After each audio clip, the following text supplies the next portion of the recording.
What I want to talk to you a little bit about is how to get started, right? Sometimes it can feel a little overwhelming. I was actually an entrepreneur. I started my own company.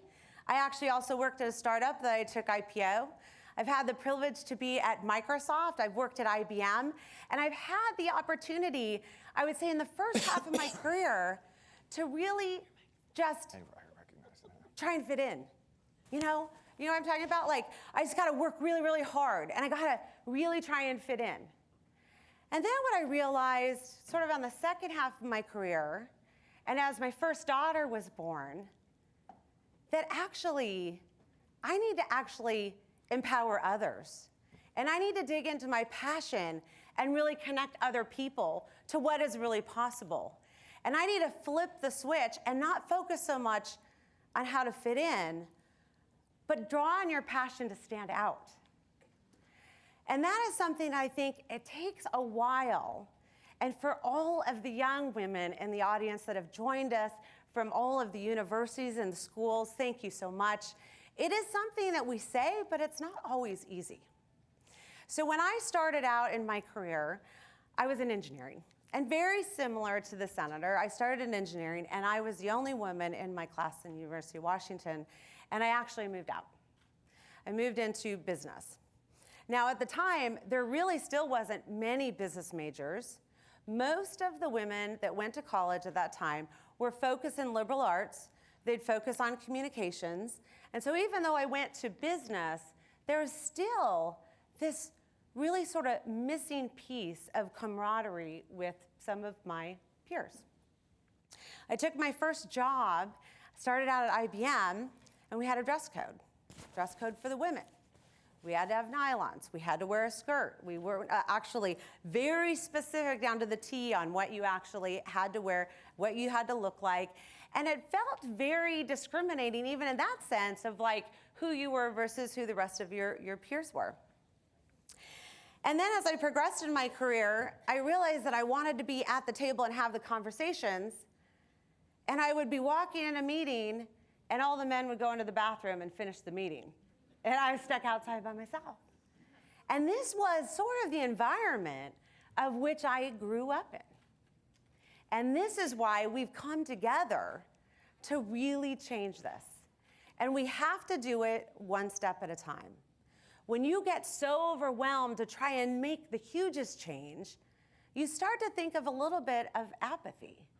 Because I can't do that. I can't make that big of an impact. But you all can.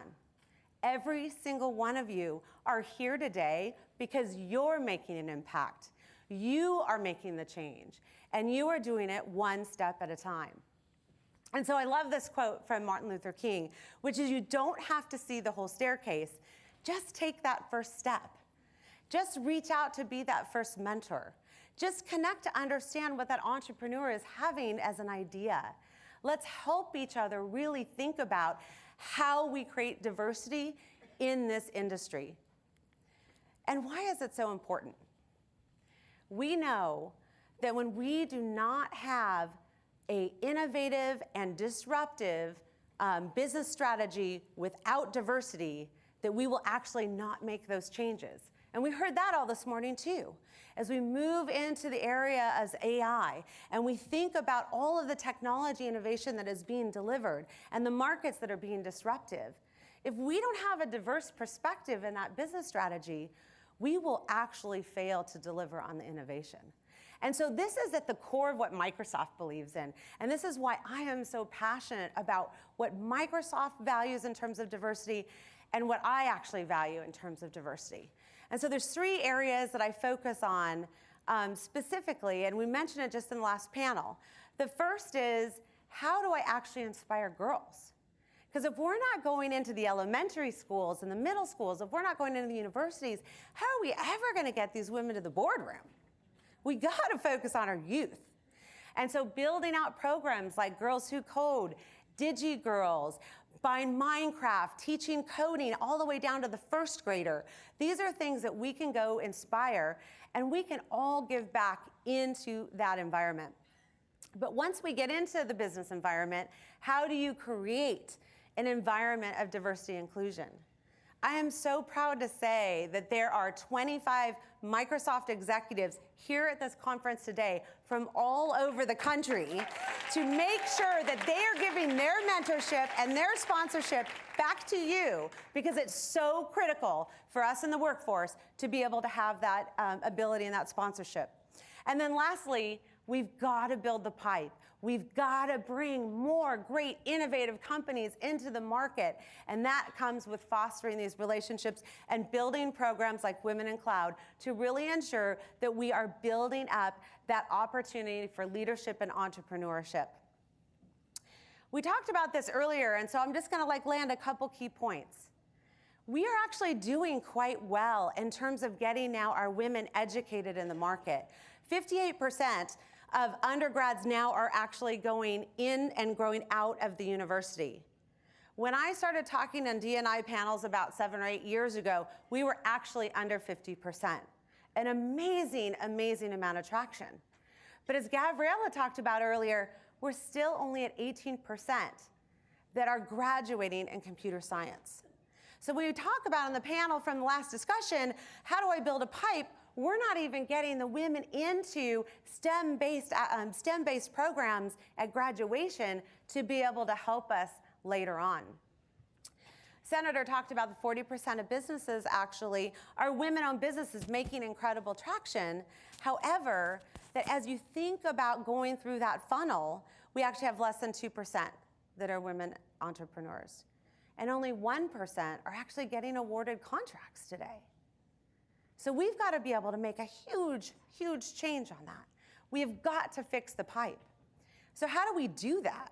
What's happening? Let's take a step back for a second. The first thing is it starts all the way back in elementary school. So girls already are saying, wow, I don't really see myself in STEM. That's a man's thing. And by the way, they get that reinforced by their teachers. They get that reinforced by their parents. And they get that reinforced by their peers. So they're already with a big barrier in front of them saying, well, I don't think this is for me. And the ones that actually make it through now in middle school are saying, wow, I have no support network.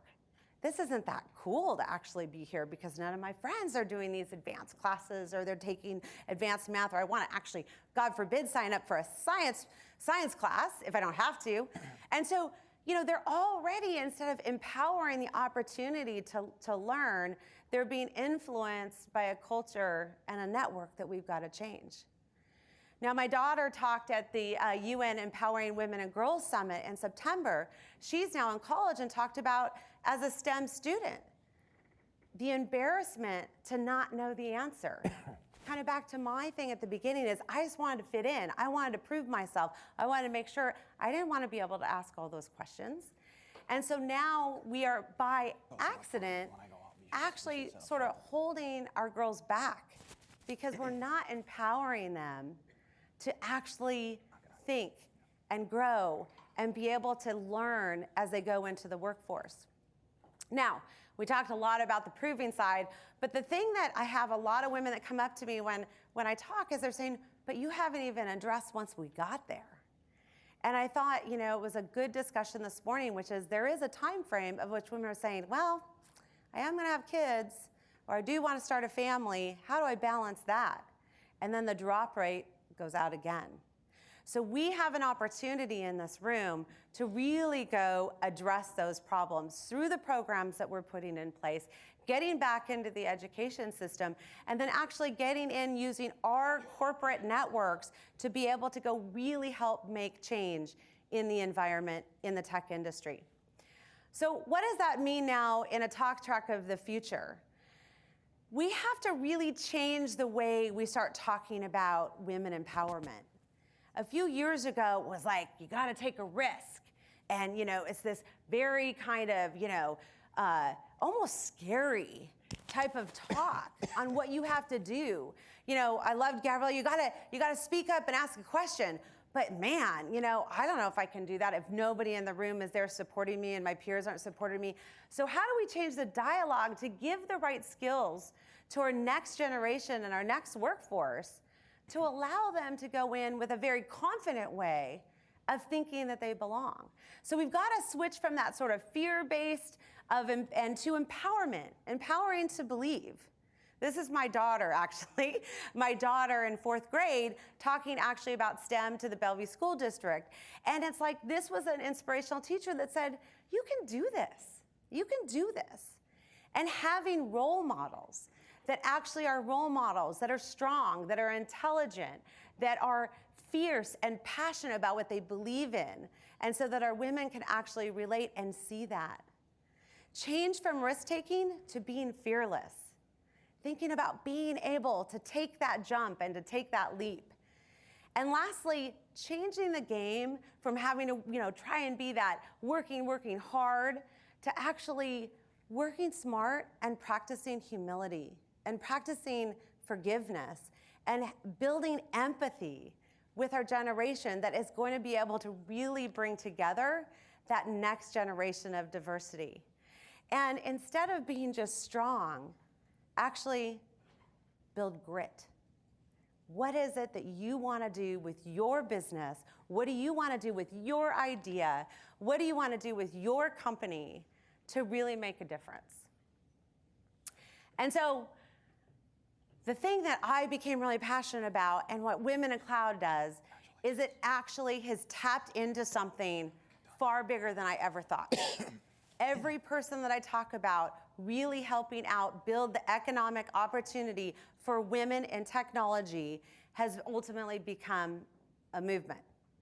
And so we're going to continue on that vision and take Women in Cloud from an incredible US initiative to actually taking it to a global movement.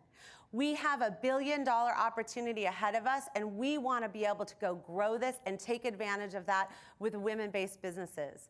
We want to be able to mobilize the incredible private partnerships that we have here in the room with public partnerships and actually build out a strong community for support so we can go forward. And so in order to do that, we have built an incredible partnership with a company called IdeaGen. And here on the stage, I would love to invite George Sifakis. He's chairman and CEO of IdeaGen. He is 2 decades serving for the White House across 2 administrations. He is the founder of IdeaGen that takes global leaders, luminaries, and builds an accelerator to combine both private, public sector, and NGOs to solve some of the world's biggest problems in partnership with the UN. George, thanks, welcome. So much, Gretchen. Thank you. Thank you. So excited to have you here. Come on, take a seat. Okay. You are ready for some fun because George is an incredible person, not only at the company, but his stories I'm sure will come out. So, George, and you be thinking about your questions because we're going to just ask a few because we really want to hear from you. So be thinking about that. So tell me about IdeaGen. What was your vision and how did you start that and why? Well, the incredible part is that I, growing up, had a front row seat to the importance of empowering women and girls.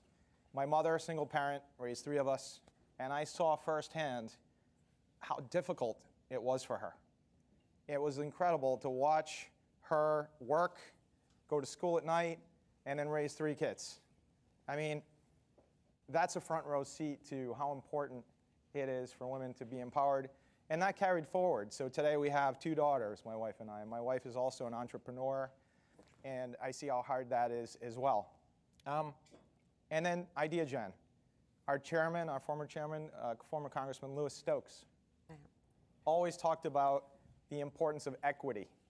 He was co-founder of the Congressional Black Caucus and one of the greatest human beings I've ever met in my life. And he always said, George, it's really important to always infuse equity in every single thing you do.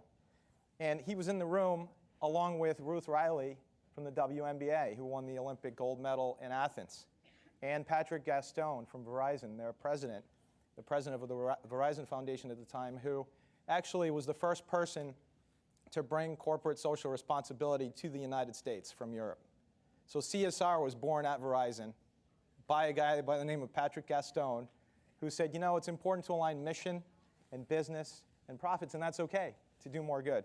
And so IdeaGen, it really is focused on serving as that global accelerator.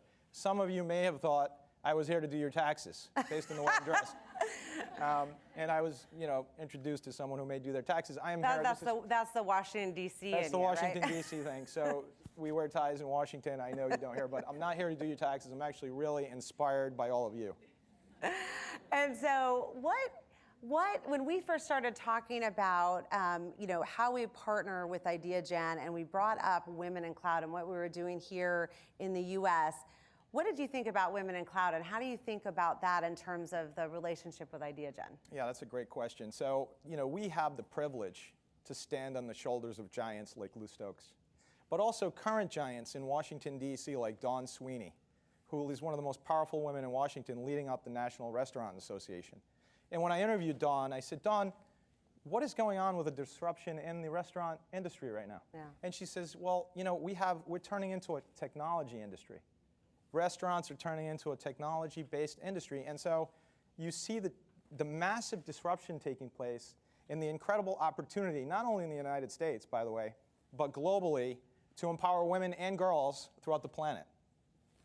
And so with that, one of the things that IdeaGen has done is that partnership with the UN and other global entities and the annual Women and Girls Summit. So talk a little bit about that and your vision there. Yeah, so the annual Empowering Women and Girls Summit is an opportunity to bring together the world's leading companies, NGOs, and public sector, which is really what IdeaGen is. We're sort of like Netflix meets LinkedIn, if you can think about it. So at the end of the day, folks like Gretchen Vandenacker, who, stand up, Gretchen. Ah. Gretchen is from the European Union. All right, Yeah. EU, there we go. And thought it was important to be here today because the EU, together with the United Nations, is helping us to advise and scale, along with Women in Cloud, all of these issues across the planet. Because again, it's not just a US issue. And by the way, the backdrop for IdeaGen is really the Sustainable Development Goals of the United Nations. Goal number 5 being gender equality, and goal number 17 being global partnerships. So you're all part of that movement, which is so incredibly exciting. And it's very exciting to see Gretchen here representing the European Union and really the United Nations to be able to talk about these issues in a way that is impactful and real, because all of this is very real and exciting. Right. And so, and it is. And every time I had an opportunity to talk at that summit, every country had an interest in Women in Cloud. They wanted to build that partnership because it's not just a US issue, it's a global issue. And that's what we're on the path to do. But how does it relate to all of these 1,000 women and men here in the audience today? What does this partnership really do for them? Well, it helps to put into context where you fit into the equation. So one very brilliant person, our chairman emeritus, said to me one day, collect, connect, and nurture the dots. That's a very important, it's a simple way to put it, but it's a very, very profound way to put it. So all of you considered being a dot. Collecting those dots today is what you're doing, but mostly, and most importantly, continue to nurture those dots. And I think that's how you affect change, and that's why Gretchen is nodding right now, because when we talk about the Sustainable Development Goals, the 193 member states on September 15, 2015 came together and unanimously voted in favor of these goals, including the United States of America, by the way, because we have issues right here in this country that need to be addressed. So it's a really exciting moment in time, and I see each and every one of you is part of that incredible movement to help move the needle on true empowerment of women and girls across the planet. And I think every small action that every one of you can take actually becomes that tidal wave for absolute change. And so any advice that you would give here to the audience, and then maybe, are you okay if we ask a couple questions, put you on the spot? Yeah, that'd be great. Or put both of us on the spot? Okay. Well, before that, I'd like to ask you, Gretchen, what did you see coming out of the annual Empowering Women and Girls Summit? First of all, I was so inspired to be able to be part of a set of men and women that had such an incredible set of accomplishments and trials and challenges and what they've been able to do to overcome. So it's inspiring. But the thing that I took away was every country wanted to say, okay, I want to take this now to Mexico. I want to take this to India. How do I bring this to Africa? I'm doing this particular initiative. How do we partner up and make it bigger? And it became such a light bulb of this isn't just something that we need to do here. We need to build those partnerships and make this a global movement, and that's how we're going to make that sustainable change. And so that was, I think, probably one of the absolute biggest takeaways that I had. Incredible. Yeah, it was great. That's incredible. And so in terms of advice, I think one of the key lessons I've learned is that it's really important to understand that no one entity or an individual can do it on their own. So, right, you can move a mountain, and you can move a mountain, but you have to do it one step at a time, one bulldozer at a time, and you have to put it all in perspective that way because it truly can happen, and you truly can do it. Yeah, move the mountain, one step at a time. That's great. So I would love to open it up for just a couple quick questions while we have, and I see somebody in the back here. Maybe you could just stand up we'll just stand up, the people have questions, we'll kind of go around. I'm from the University of Washington too. Foster School of Business. There you go. So I'm seeking a degree in law, and I have a question. What advice would you give for females specifically seeking a degree in public policy and law to be empowered in the tech field, because we don't really have the degree for like a computer science or engineer person, but we want to help influence policy globally and domestically? That's great. Do you want to go first, and I'll add on to that? Well, I think a law degree is so versatile that you can tailor it. Look, I've been in Washington for over 20 years, and you see folks with all sorts of different backgrounds and all sorts of different degrees coming together to advocate on behalf of certain issues. So I think it's one of the most versatile degrees that you can pursue, and I think that you really can do anything you'd like to do. As soon as someone tells you, here's how it's done, you need to start going in a different direction. My own personal opinion. It's spot on, and I think one of the things that is becoming more important, I think, as you're in school, is this whole interdisciplinary approach to learning. And so there's no longer, I'm a lawyer, or I'm like a deep engineer, or I'm a marketer. The reality is that all of these interdisciplinary of creativity, of music, of engineering, of marketing, of law, these things are coming together to be incredibly useful. And our president at Microsoft, Brad Smith, actually is a lawyer and leading policy change around the world. Right. So you can do it. You don't have to be an engineer. Just embrace and empower yourself to think about, technology in a broader way. You can absolutely do it, and I love that you're on that challenge. So, over here, yeah. Hi, hi Gretchen, hi George. Hi. Thank you for doing this, and thank you for being here. My name is Carolina Duclo. I'm with Accenture Avanade. I have a question about men in the workforce. I think that we have a lot of allies here. So what specific thing can they be doing in the workplace to help us women? Let me go first, and then maybe, George, you can jump into that. Let me just start by saying that my boss, David Willis, is actually here in the audience. I don't know if he's here, but all right, let's call him out here. And one of the things that I will say that men can do is he is actually sponsoring and supporting at the U.S. level Women in Cloud as an initiative, a male that's leading the way for the importance of what we have to do. And so what can men do? They can actually model and lead the way of the importance of the diversity and diverse perspective and the support of having women get to a place of equality in the workforce. Our leader for D&I, one of our leaders in the U.S. sub, is also a male. David Smith. All right, another David Smith. Two Davids. And you know what? What's so incredible about that is that they are stepping up to lead the way. And I think that becomes such an important thing. Last year, we had maybe 10, 12 men. Looking around, it's very equal because, again, this is something we all want to get after. So, I would echo that. I mean, I think it's important to not just talk the talk, but walk the walk like David is. I mean, he's here, he's supporting this initiative, and that's incredible. And so showing up and actually making an impact in terms of supporting women in the workforce, whether you're in a leadership position or otherwise, I think is just incredibly important. Thank you guys so much. Big round of applause for Gretchen and for George. Thank you so much. Please take an action, do the next step, reach out to be a mentor. Thank you so much as a co-founder of Women in Cloud. Have an incredible rest of the day. Thank you. Thank you so guys much. both. Thank you, George. Thank you. Thank you.